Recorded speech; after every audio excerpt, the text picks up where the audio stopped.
নমস্কার বন্ধুরা, প্রথম পানিপুরি বানালাম ঘরে। এক বাটি সুজি, এক বাটি ময়দা, হাফ চামচ সোডা, হাফ চামচ নুন দিয়ে ভালো করে মিক্স করলাম। গরম জল দিয়ে ডোটাকে তৈরি করলাম শুকনো শুকনো করে। এটা মাখতে হবে, আধা ঘন্টা রেখে দিতে হবে কাপড় দিয়ে ঢাকা দিয়ে।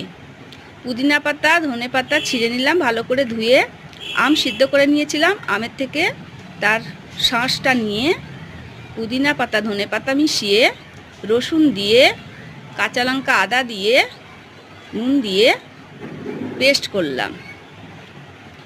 এক বাটিতে জল নিলাম, ঠান্ডা জল, ওর ভিতরে পেস্ট মিশিয়ে দিলাম। পেস্টের ভিতরে দিলাম লেবুর রস, মরিচ গুঁড়ো, জিরের গুঁড়ো, বিট নুন গুঁড়ো, লঙ্কার গুঁড়ো, চাট মশলা, ধনেপাতা কুচি দিয়ে জলটা ভালো করে তৈরি করলাম। কয়েক টুকরো লেবু ফেলে দিলাম ওর ভিতরে। সাবুদানার পাঁপড় ভেজে নিলাম ভালো করে। এটাকে গুঁড়ো করে জলের উপরে ছিটিয়ে দিলাম।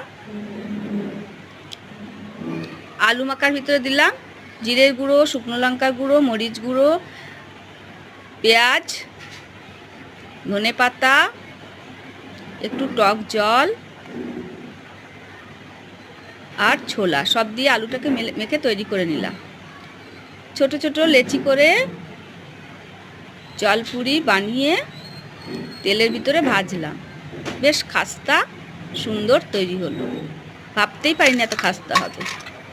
দেখবেন ভিডিওটা। Thank you.